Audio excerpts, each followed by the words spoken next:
Hello and welcome, everybody. We're excited to have you with us for our grand finale of our LSVT LOUD professional webinar series in 2021. And our topic, as typical at the end of the year, is our research and clinical update for 2021. The presenters this evening, at least if it's evening for us, it may be morning for some of you out there, are myself, Cynthia Fox. I am one of the co-founders of LSVT Global and currently serve as CEO, as well as an LSVT LOUD and LSVT Big Faculty. And I'm joined by my colleague, Dr. Lorraine Ramick, who is Chief Scientific Officer for LSVT Global and also our LSVT Global faculty, and certainly the right person to be talking to us tonight about our research updates. Our full bios are listed here. I will not read through them, but if you're using this for a self-report CE activity, this will be a nice thing for you to have in your records for CE approval. We'd like to include our disclosures. All faculty have both financial and non-financial relationships with LSVT Global.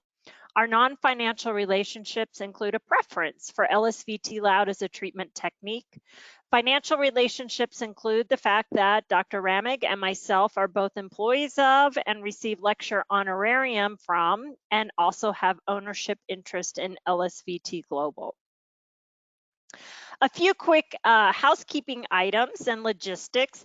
All of your microphones are muted and they will stay muted throughout the presentation.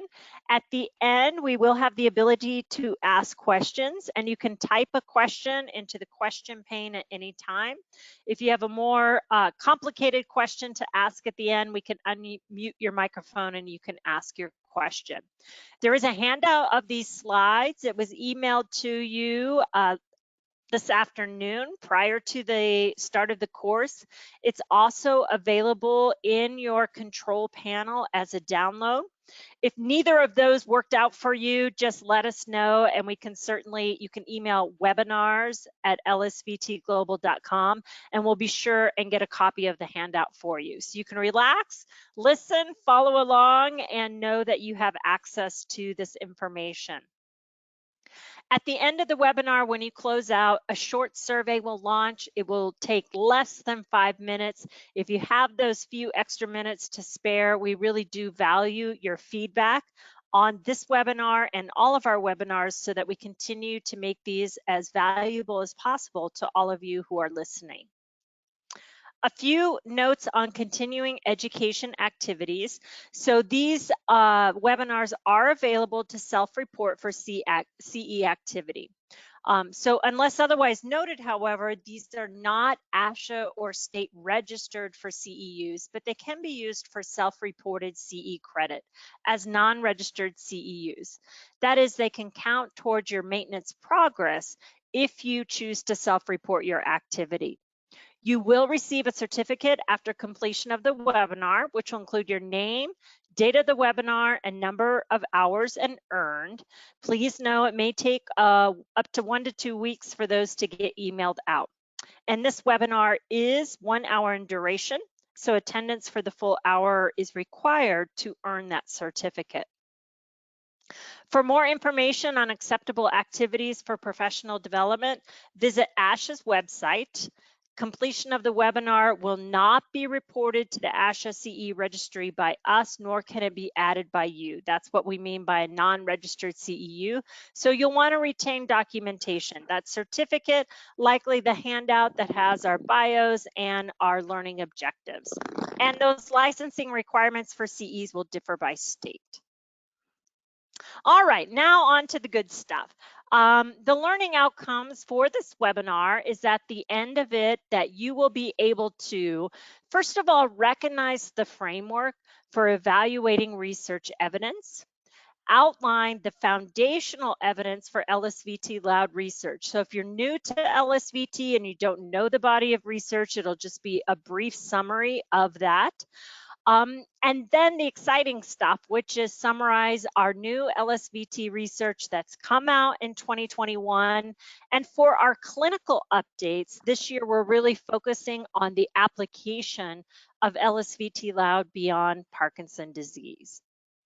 And with that, I will turn it over to Dr. Ramig. Hello, it's wonderful to be with you to discuss one of my favorite topics. So let's jump in. One framework for evaluating treatment research evidence is presented here. This was published by Roby and Schultz and Roby, and it's classically used in our field to evaluate treatment outcome research. Phase 1 is the discovery. Let's say you want to do treatment research. First, you have to have a treatment. So a discovery, detect the presence of a therapeutic effect. What population do you use it on? What's the protocol and what's the dosage? And very exciting, toward the end of this webinar, Dr. Fox will be presenting you some phase 1 research that's been published. It's very exciting. Phase 2 is you define and refine the protocol in more detail, the outcomes, and what are valid and reliable measurements you can use to quantify this. Phase 3, you test the efficacy of the treatment. This is done with a randomized control trial. As you know, randomized control trials are the gold standard of evidence to determine whether or not a treatment works. Most recently, we know they would not release the COVID vaccine until there was randomized control trial data. This means the treatment will dependably work and last in the population of study. Then phase 4, treatment in real world practice, expand populations. And again, Dr. Fox will be talking about expanding populations and application of LSVT and enhancing service delivery models. And then phase 5, implementation in standard practice. And this is what we're very excited about with LSVT LOUD. The studies included here are very well controlled. They're rated on qualities such as random allocation, concealed allocation, baseline comparability, blinded subjects, blinded therapists, blinded assessors, adequate follow-up, intention to treat analysis, and between group comparisons. So the criteria for determining treatment outcome validity is very stringent, and we need to be very proud. Now we'll look at LSVT's journey and you'll see how far we've come. Next slide.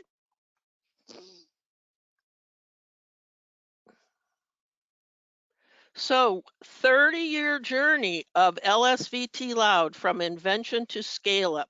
So we're now putting our journey of LSVT into the framework for evaluating research evidence. In the beginning, we had phase 1 and phase 2 studies. The initial invention of LSVT was at the Lee Silverman Center in Scottsdale. Then we moved on to phase 3 studies, which have included 3 randomized controlled trials. They're highlighted here in orange as the gold standard of evidence. And then into phase 4 and phase 5, alternative delivery modes with the LSVT companion software, delivery also by telemedicine. I believe LSVT and telehealth or telemedicine are a match made in heaven in terms of delivery. Then application to other disorders such as Down syndrome, etc., and beyond Parkinson's disease to Parkinsonisms. We want to have implementation in real world clinical practice. Now you see us climbing up the mountain there on your right. Here's a quote that's important. On average, it takes 17 years for 14% of individual research to be implemented into a physician's practice. Well, it's taken us a little longer than 17 years, but the point is it's a long haul, but the outcome is magnificent when you can change quality of life in patients globally. Next slide.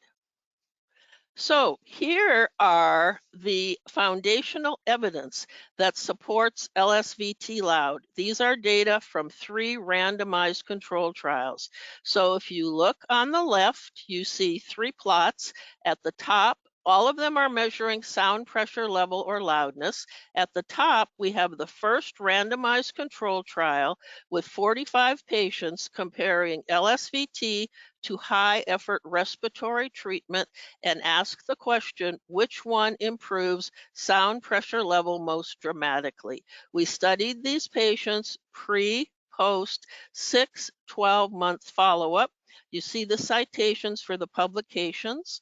When you look at the plot, LSVT is in blue, respiratory treatment is in orange, and by the little red asterisks, you see only LSVT LOUD had a statistically significant increase pre to post treatment that was maintained at 24 months. Now, this is the first study that has ever documented a statistically significant improvement pre to post treatment, which lasted 2 years after 1 month of treatment.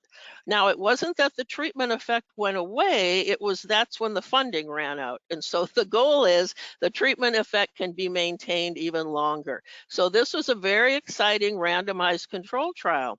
The plot in the middle demonstrates the second randomized control trial that has 30 subjects, and LSVT was compared to untreated Parkinson patients. Again, sound pressure level is on the vertical ordinate and time across the bottom. LSVT in blue and untreated in orange. And you can see by the red asterisks, only LSVT had a statistically significant improvement in sound pressure level post-treatment that lasted 6 months. Then at the bottom, you see our most recent randomized control trial. We collected data on 64 patients. We compared high effort LSVT to high effort articulation treatment and an untreated control group.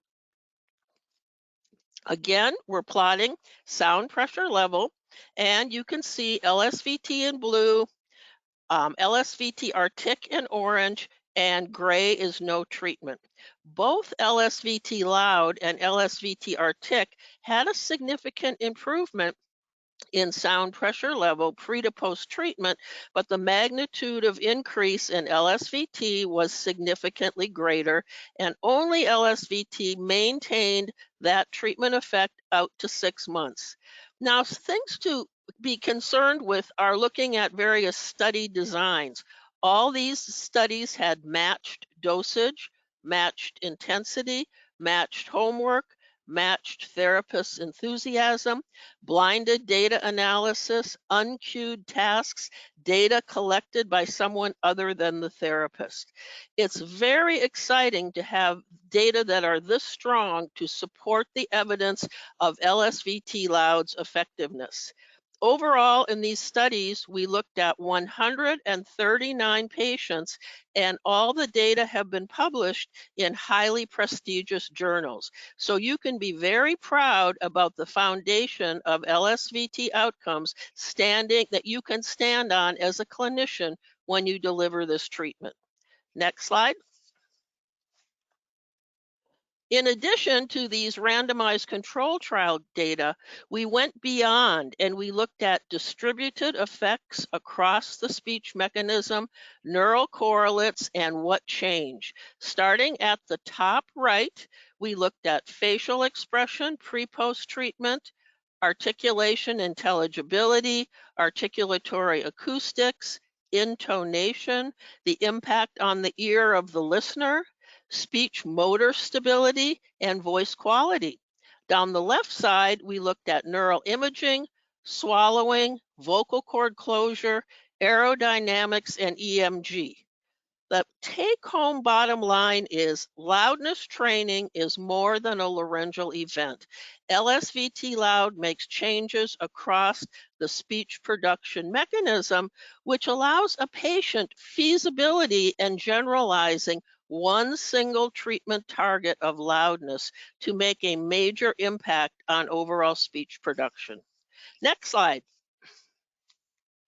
Now I'm going to highlight some of the new LSVT LOUD research studies briefly. Number one, we have 2 new studies published in speech intelligibility, which is the first time we have published outcome data from randomized controlled trials in speech intelligibility.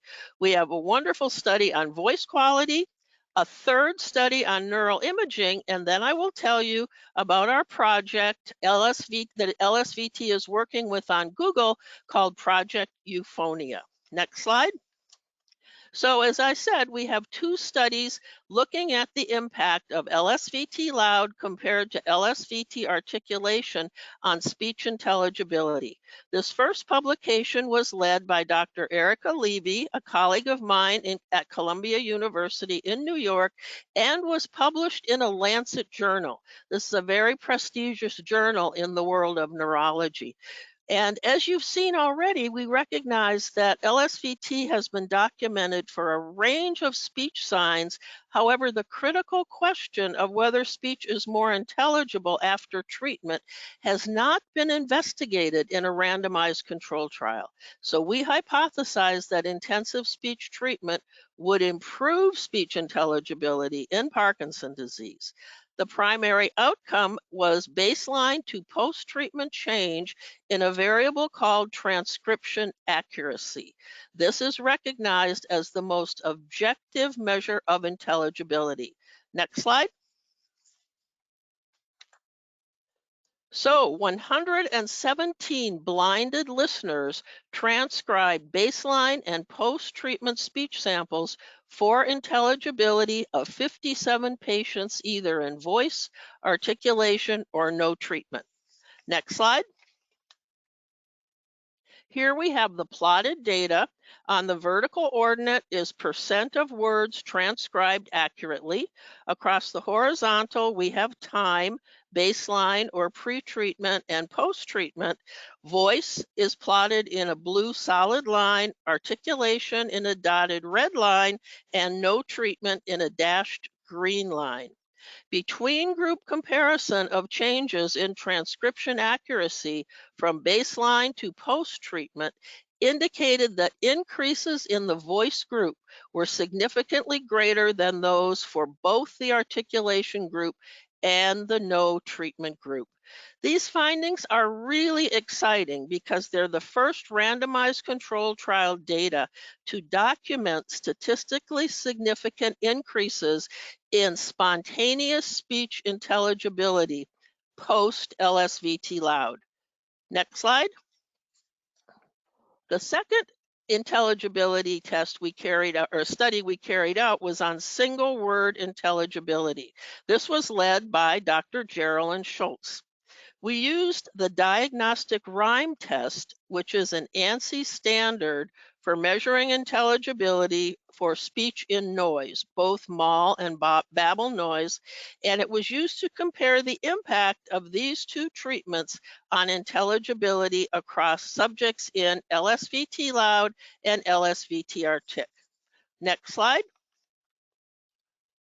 The results indicated that while both treatment groups demonstrated an increase in word intelligibility compared to the untreated Parkinson group post-treatment, the treatment targeting the prosodic feature of vocal loudness improved word intelligibility to a greater degree than the treatment targeting articulation. Next slide. Here we have a plot of mean DRT. If you look at the top left-hand corner, you see where the red circles are, pre-post change in mean DRT in the MAL noise version compared to the babble noise version. You see both of those conditions resulted in a statistically significant increase in mean DRT in the LSVT loud group. Now, if you look right to the right, you'll see LSVT artic, the red circles, and you do see some increase following LSVT artic, but the magnitude of change was not statistically significant, and the outcome following LSVT loud was greater for the change in the diagnostic rhyme test following LSVT. Next slide. So what are the conclusions we find from this? Increased intelligibility of words following intensive voice treatment can be attributed to the improvements in overall prosodic and articulatory systems following LSVT loud. So again, we get the recognition working on vocal loudness is more than a laryngeal event. An increase in loudness is positively associated with an increase in word intelligibility. So we've got two studies with powerful data to support the impact of LSVT loud on speech intelligibility in Parkinson's disease. Next slide. So now we move on to a study led by Gemma Moya Gale, and one of our authors is Yuri Marin, who is the inventor of the AVQI, the Acoustic Voice Quality Index. We applied this again in a randomized controlled trial design to patients getting LSVT loud, LSVT artic. Let's look at what we found. Next slide. Significant improvements in AVQI and SPL from pre-treatment to post-treatment and follow-up were only observed in the LSVT group. Next slide.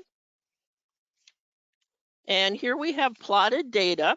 Starting at the left, this is AVQI, and what you see is healthy control in orange, untreated in green, LSVT artic in turquoise, and LSVT loud in lavender. These studies, these patients were comparable pre-treatment, and you see only LSVT loud improved, which is going down at post-treatment significantly, and this was maintained at follow-up. So the measure of AVQI, which is a very unique measure of voice quality. Why is it unique? Well, it combines both sustained phonation and reading in the analysis that is done acoustically. So this is very exciting. It's the first time this measure has been used to study the impact of treatment. The middle graph you see is SPL in reading. And again, the lavender is LSVT loud, showing a statistically significant increase in SPL in reading that is maintained at follow-up. And the far right slide is SPL in maximum phonation. And again, you see a statistically significant increase in the lavender post-treatment that was maintained at follow-up. So these data are very exciting and give powerful support for the positive impact of LSVT loud on voice quality. So you're not just making patients louder with LSVT, you're improving their voice quality. Some interesting data we're working on that you'll get to hear about in the future is using these data in a crowdsourcing paradigm. We're doing this with Tara McAllister at NYU, and it's really exciting to see that off-the-street listeners rate patients following LSVT as significantly better when these acoustic data are played to them. Next slide. Now we'll take a look at the third brain imaging study. This was led by Shalini Narayana, and we looked at acoustic and neural changes accompanying a treatment targeting voice, LSVT loud, with that targeting articulation, LSVT artic, both matched on intensive dosage in order to dissociate the effects of treatment target and intensive dosage. What's so exciting about this is it's the first time we've done imaging on two different forms of treatment, also an untreated group, and also studied these patients out to 6 months. So these are really exciting data, and they will be published soon.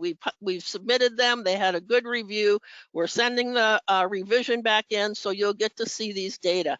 And they're complementary to the two other PET imaging studies that we have published. Next slide.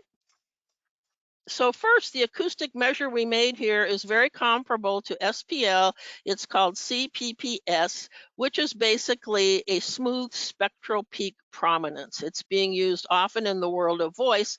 And what you can see in this chart on the vertical axis is percent change, across the bottom is time.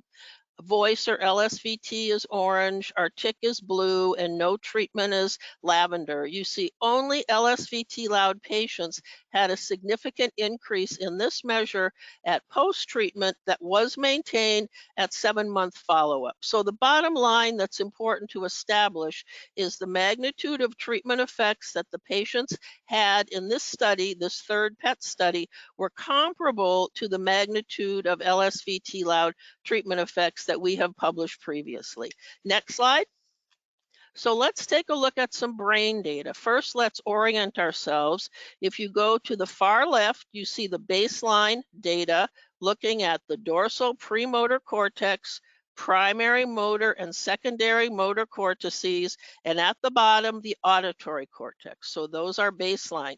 In the middle, you see post-treatment, voice treatment on the left and articulation treatment on the right for those same structures down the bottom.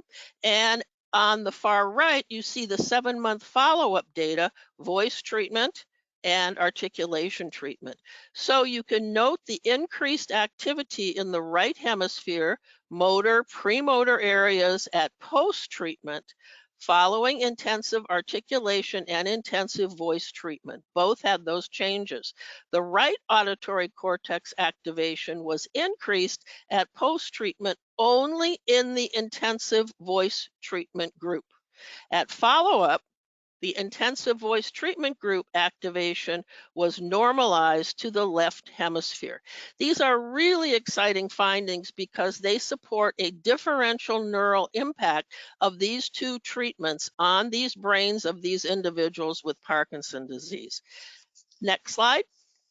So what's so important are these data looking at patients who were not treated. On the left, you have baseline. On the right, you have 7 months follow-up. These individuals had no treatment. What we see is progressive decrease in activity in the left dorsal premotor cortex, left primary and secondary motor cortices. In addition, continued weak activity in the left auditory cortices and progressive decrease in activity in the right auditory cortices were observed. These represent weakening in the speech motor system and unsuccessful compensatory mechanisms. These data scream for the impact of early intervention. If these individuals with these brains had received intervention, intensive intervention on speech, such as LSVT LOUD, their brains would be much different at this time.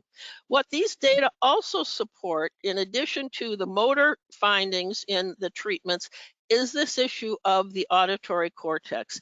And it relates to calibration.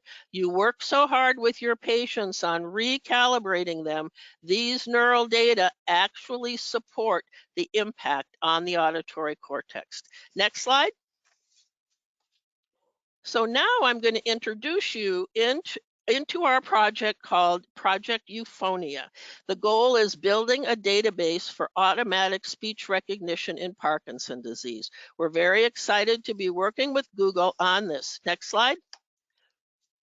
This is called Project Euphonia, and speech individuals around the United States are looking at ALS, Down syndrome, and Parkinson's disease, as well as other neurological disorders.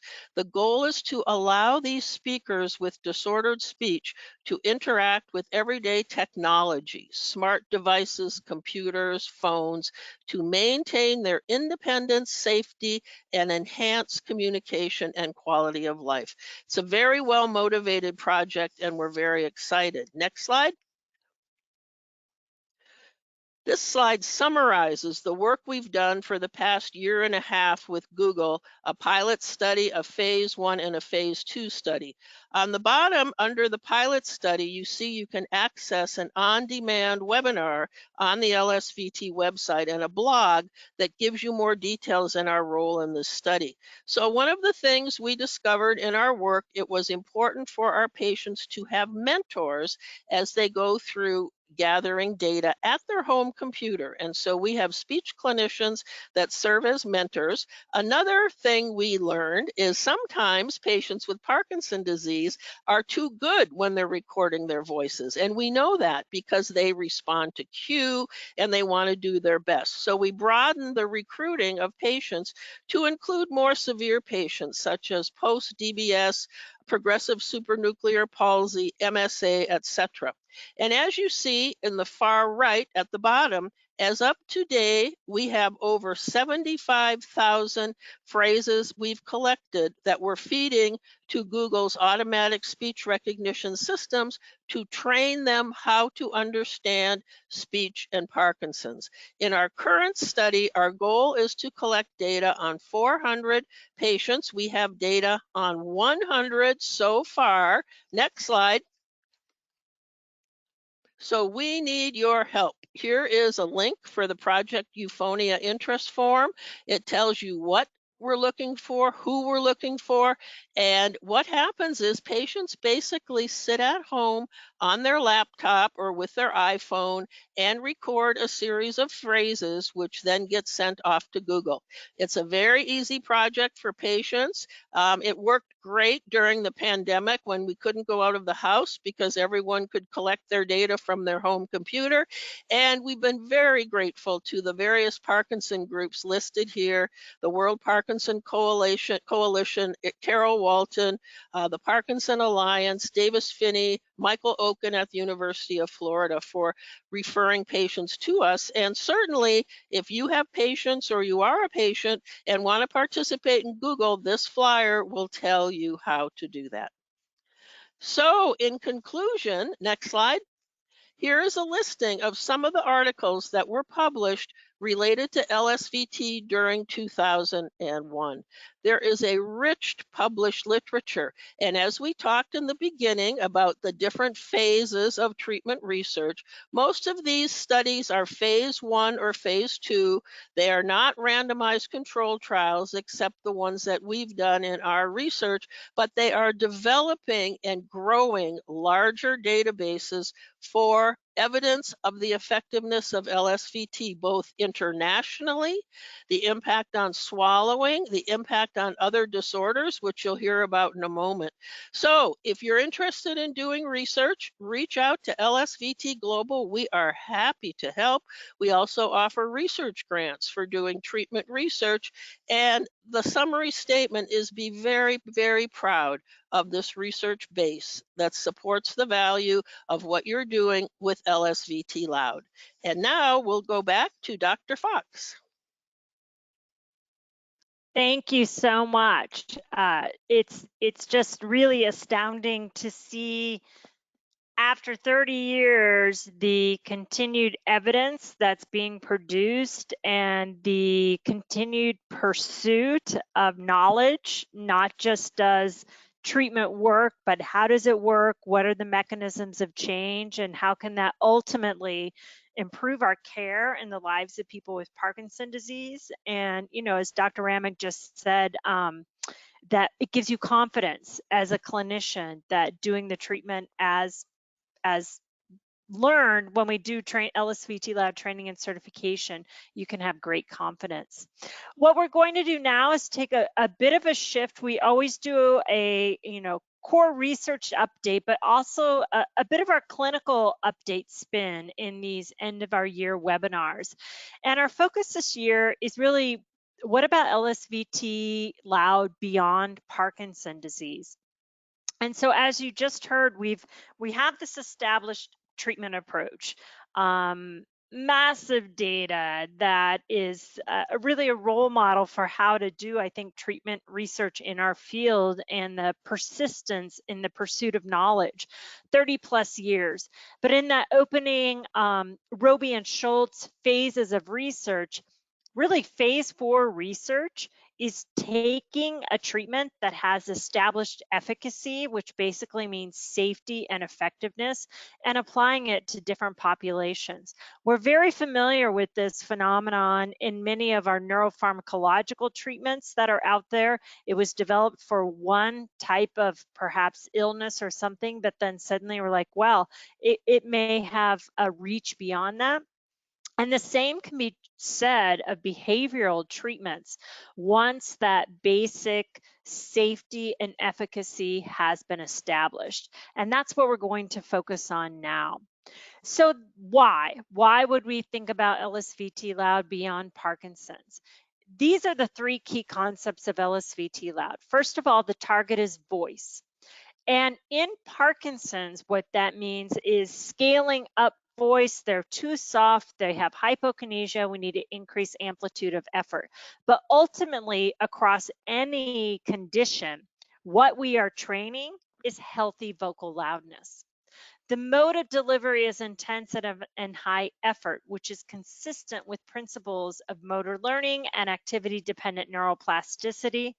And a core component of the treatment is that we address barriers to generalization outside of the treatment room. So it's very important to say this isn't a therapy that you do with your therapist, it's something that crosses over. So these key concepts are applicable for a range of neurological disorders and a variety of dysarthria types. If you have ataxic dysarthria, there's a voice component. It may not be we need to make you louder, but we need to stabilize healthy vocal loudness. If you have a spastic dysarthria, oftentimes there's a voice component. And in some cases, it's a weakness. And so doing vocal exercises can establish that foundation. So that's sort of the mindset to embrace when we think about why would LSVT LOUD be applicable beyond its initial target population. We have published over many years single subject case study and small group design. So these are not the randomized controlled trials, but the bases for evidence of LSVT beyond Parkinson's in stroke, multiple sclerosis, ataxia, cerebral palsy, Down syndrome, and aging. And this link here is to our blog and all of the references on these previous publications. But now we're going to dig into some new clinical cases that have come out in 2021.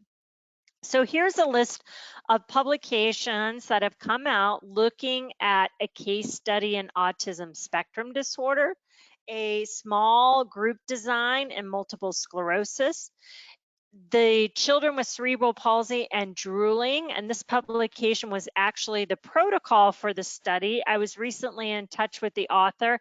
They have finished the study and are in process of publishing those data. We just last week got acceptance with revisions of our publication of 9 children with Down syndrome that will be published in the Journal of Speech, Hearing, Language Research. Dr. Moya Gale, again, published a case study in an adult with cerebral palsy. Some of our colleagues, I believe in Turkey, recently published on case studies of an adult with cerebral palsy and an adult with Wilson syndrome. And I'm also going to talk about a not yet published study, but a fascinating clinical case study in spasmodic dysphonia. So to highlight what we're seeing, I'm going to focus on the autism spectrum disorder publication and the clinical study looking at application to spasmodic dysphonia. So the autism case spectrum disorder was published, Dr. Jessica Galgano, along with Dr. Ramig and colleagues, and the full reference is there as well as a link to the publication. And so this was a young man, 18 years old. He was 16-year-old when he was started the process of the interaction with Dr. Galgano. His diagnosis, complex autism, cognitive speech and language disorders, fluency disorders, dysarthria, childhood apraxia of speech. He was not on any medications, but other contributing factors to his speech and language communication participation challenges cognitive deficits, significantly limited ability to verbalize functional, intelligible vocabulary prior to intervention, childhood apraxia of speech, and behavioral difficulties. The parents reported a weak breathy control, reduced loudness, very limited clarity when speaking, attempting to speak, not having enough breath, soft speech, monotone, and no confidence when speaking. The speech and voice signs observed by 3 speech language pathologists supported the parents' perception. So reduced breath support and control, reduced intelligibility of attempted utterances, reduced loudness, monotone, a fast rate, and disfluencies were present, output limited to word or short phrase approximations. Now, they did stimulability testing, and in our LSVT LOUD training and certification courses, we talk a lot about stimulability testing.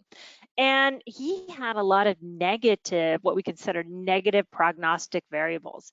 Initially, not stimulable for loud, unable to inhale volitionally or are in response to models and cues, unable to respond to these cues to increase loudness. Again, at the time of this initial assessment, he was 16. Cognitive speech and language disorders and behavioral challenges.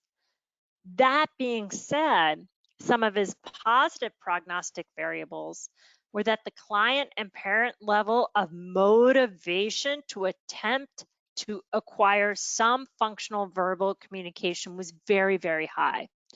They were open to trial of treatment to determine candidacy and feasibility.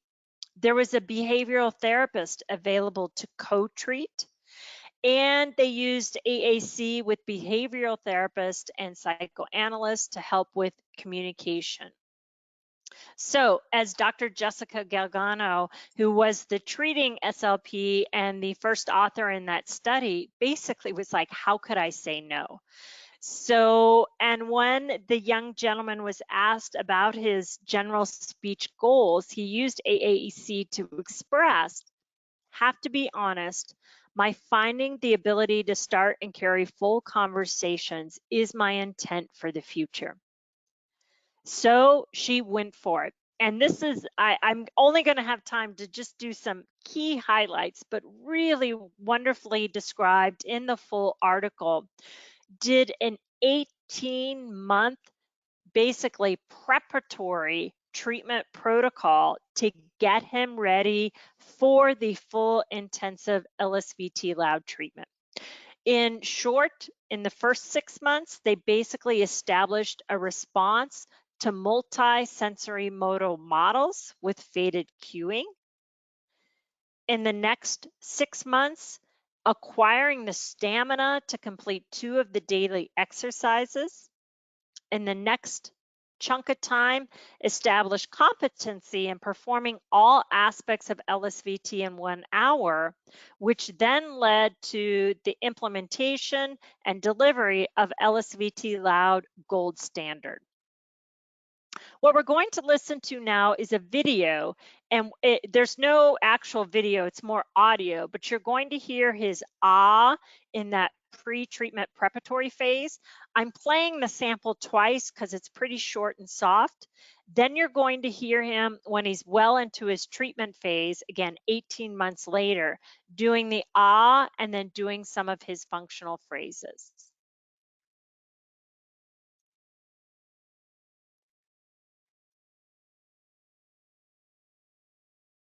Wait a second.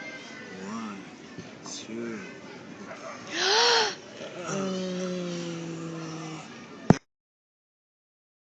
Wait a second. 1, 2.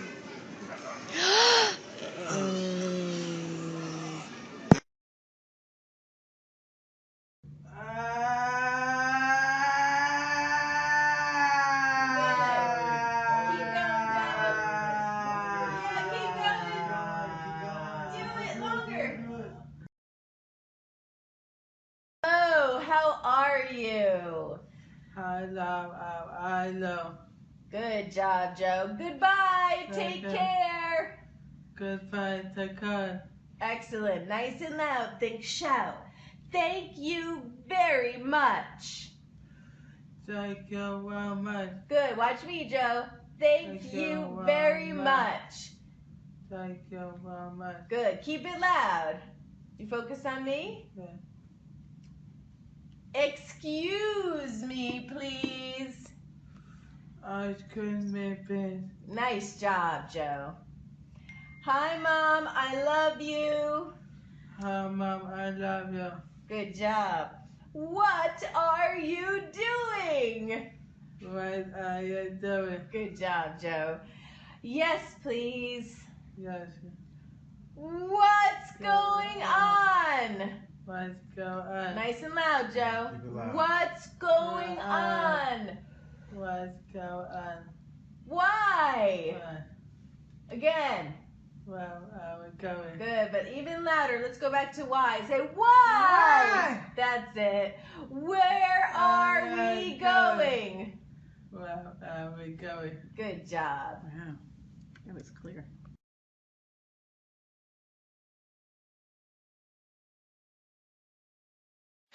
Okay, so you could really hear nicely some of those changes that occurred from that very short, very breathy in the beginning to what they were able to build to over time. And so the results ended being that there were significant gains made across several perceptual and acoustic measures during performance tasks, such as maximum phonation duration, speech loudness, and speech intelligibility. The improvements were maintained at the 5-month time point. Some of the previous disfluencies contributing to unintelligibility were absent during post-treatment and follow-up. Parents rated great improvement across several perceptual variables from baseline to post, and the client himself noted improvements in ease of speech production, and ability to breathe and control speech, and confidence when speaking with people. So again, the full article is available and you can access that at the link in your handout and or through our website. It's an open access article to learn more and really dig into the complexities of LSVT. Wasn't necessarily the first point of entry, but there was that preparatory training leading up to the culmination of LSVT LOUD that really improved his functional communication. The next case that I want to highlight is one of abductor spasmodic dysphonia. This comes from Mindy Schnell at Long Island University, and she, along with her students, conducted this case. We have a blog post on it, and the video that I show you, it will show you, is accessible in the blog. But the woman's diagnosis was abductor spasmodic dysphonia.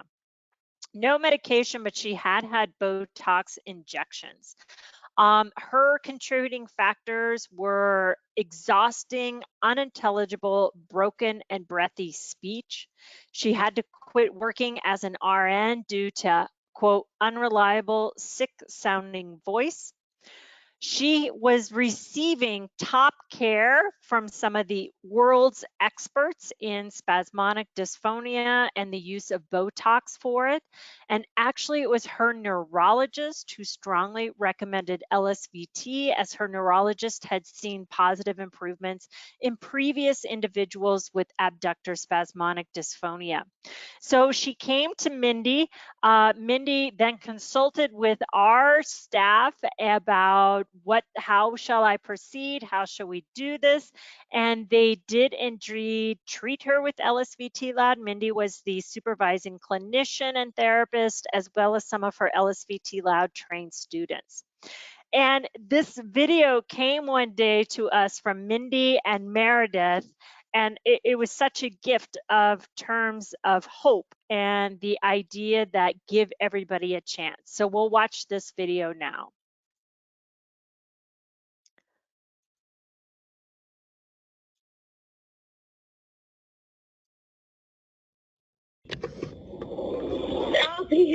Oh, Ow! Honey, sometimes for less than 20 minutes. It's all the food. It's all the food and things and drinks. Yeah, baby. Today is June 23rd. I am on day 4 of LSVT LOUD therapy. And it hasn't been easy. Where are you going? Are you doing well? Dinner is ready. You are welcome. I'd like you to clean up. I'm so proud of you. Nice to meet you. Will I see you later? 93. Fill it up. Answer the phone, please. Where are you going? Are you doing well? Dinner is ready. You're welcome. I'd like you to clean up. I'm so proud of you. Nice to meet you. Will I see you later? 93, fill it up. Answer the phone, please. Hi, everyone. I finished LSVT LOUD voice therapy just about a month ago, and I'd love for you to hear what my functional phrases sound like now in comparison to day 4 of LSVT. Where are you going? Where are you going? Are you doing well? Are you doing well? Dinner is ready. Dinner is ready. You are welcome. You're welcome. I'd like you to clean up. I'd like you to clean up. I'm so proud of you. Nice to meet you. Nice to meet you. Will I see you later? Will I see you later? 93. Fill it up. 93. Fill it up. Answer the phone, please. So as you can see, there's a huge difference from then to now, and there are literally almost no barriers in terms of what I can say, and it's amazing. Hey, stop it! I'm trying to make a video. Sorry, Mom.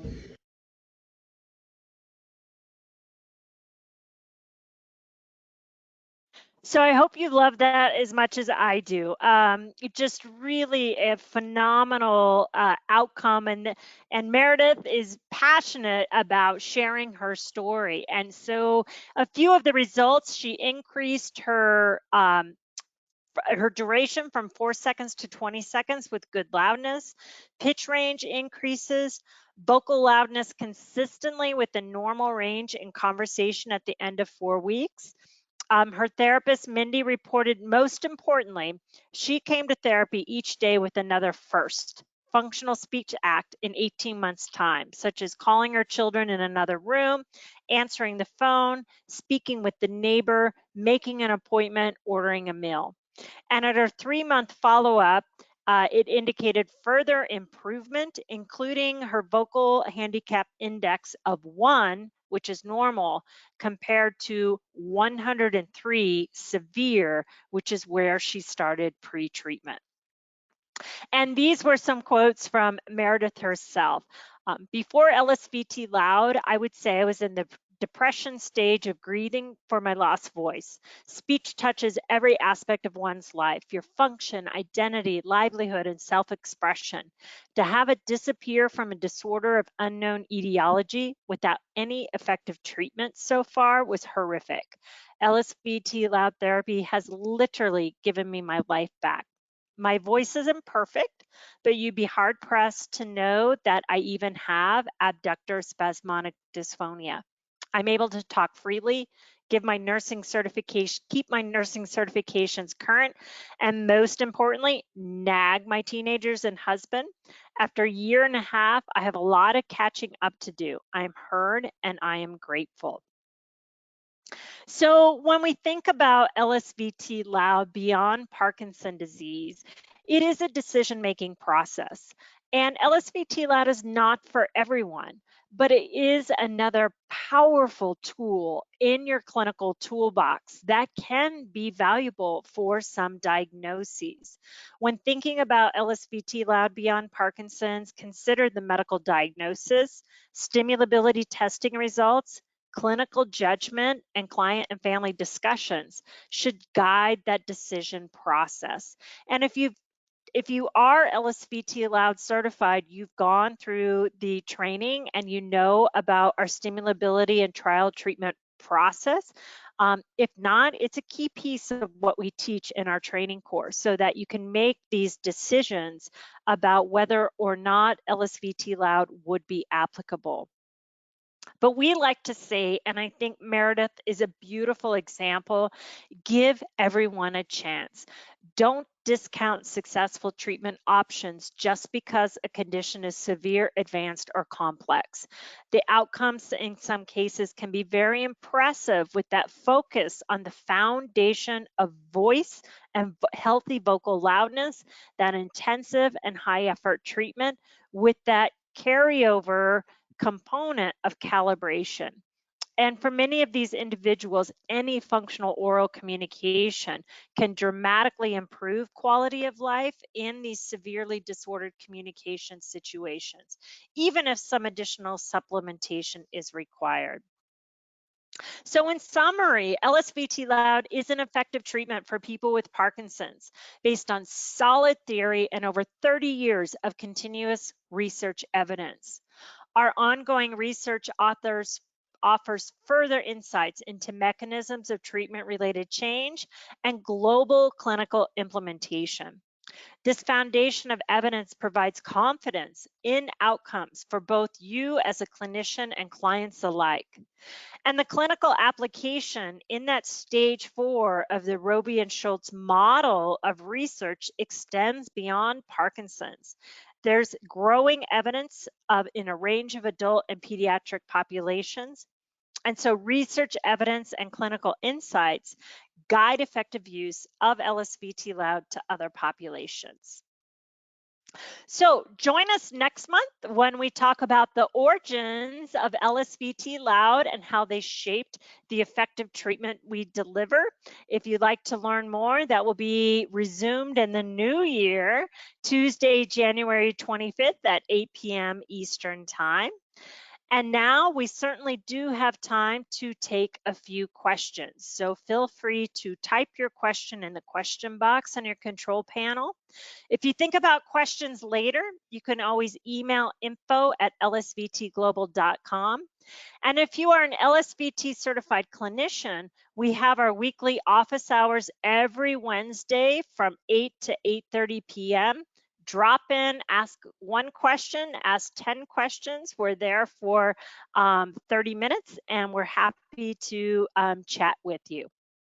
So Lori, I think this first question is for you. And the question is Project Euphonia only for English speakers? I'm from Brazil and work at a rehabilitation center that admits around 50 Parkinson's patients per month. Wow, that is a wonderful question. We have currently been doing English speakers. They can be English speakers that have an accent, for example. I don't know if any of your patients read English with a Portuguese accent, which would be fine.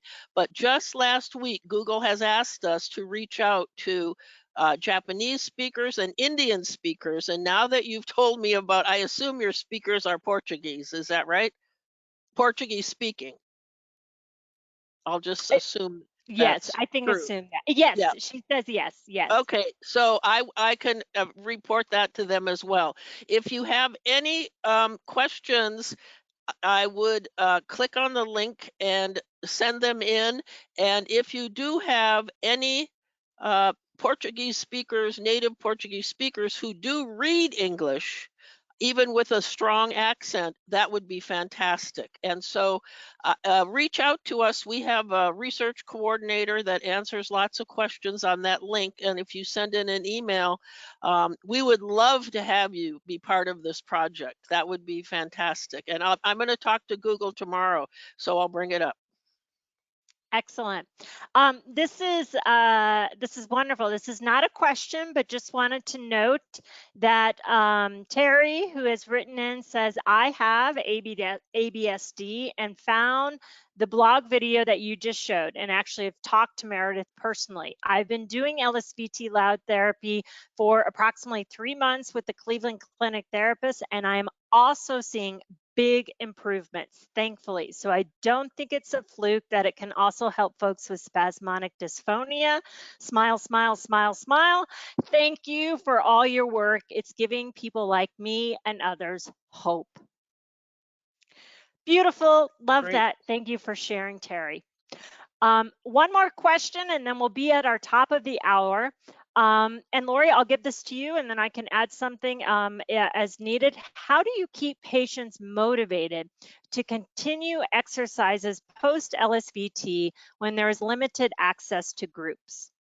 That is a wonderful question. And so I'll answer part of it, and then Cynthia can talk about Loud for Life groups, etc. When the patient is in therapy, we make sure that they are set with when they would do their practice every single day. And when we first did our data collection, the initial studies you saw, we just told them to keep practicing, and we didn't have a formal way to keep them engaged. Since that time, we have things such as the LSVT Loud CD or download that walks them through exercises independently. The LSVT companion software they can use to practice on their own. But the heart of the matter is, during the time they're with you in their individual treatment sessions, you are demonstrating to them how important their practice is to keep their voice strong. And by the time you finish with them, they will have established the time they would do their homework and their practice. You will call them once a month or something to check in with them to be sure that they are doing the homework or the exercises on their own, and getting the reinforcement, helping them pay attention to how people are responding to them in their environment to know if they should stay on top of their voice. But just like everybody else, including us, we may fall off the exercise wagon. So with that in mind, LSVT Loud is doing some very cool things with follow-up groups, etc., that Cynthia will tell you about. Absolutely. So yes, LSVT for Life is a group that you can do, but any group, and people, LSVT has had maintenance groups since pretty early on. And again, these are groups. Once people have gone through individual treatment, they can do then group exercise classes with other individuals who've gone through the treatment. And so we've had these groups for many years. We've not really had them as formalized. Clinicians wanted us like, can you help me just jumpstart the group? What are some parameters? So we have a short training course that can give you some sort of guidelines for setting up an LSVT or Loud for Life group. That is an exercise, not treatment, but it's an exercise maintenance group. Your point about access is really well taken. And with COVID, one of the silver linings was it really jump-started our desire to create virtual exercise classes. And so if you have patients who are, if you're unable to do a group yourself, or if you have patients that you know that don't have access to exercise groups, we now have virtual Loud for Life exercise classes. We actually have LSVT for Life because there's both Loud for Life for LSVT Loud and Big for Life for LSVT Big, that are online weekly group exercise classes. There are basic exercises that are practiced, and then fun, functional communication activities. We have participants from the US, Zimbabwe, Ireland, all over the world who come together, and it's a wonderful, wonderful, powerful way for patients to continue to practice. As Dr. Ramick said, we've had data without those groups, but those groups can be a really wonderful supplement to keep people motivated. I just want to add one point. You just said it, but I'll say it again. The follow-up groups are great. They're wonderful. But the bottom line is those 2-year follow-up data had no formal practice exercises afterward, except them being reminded that they should do their follow-up. So it speaks to an issue sometimes that's brought up that says, oh, well, once therapy is over, the Parkinson patient loses their ability to maintain their voice. Absolutely not true.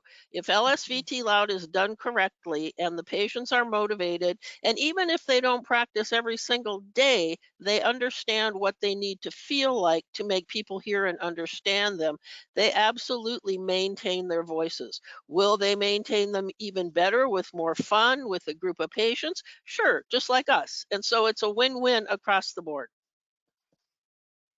Perfect. Well, that brings us to the top of the hour. Our time is up. We've answered all of our questions. Thank you again for joining us. We wish everybody a wonderful holiday season and a happy new year. And we look forward to having you back again with us in 2022.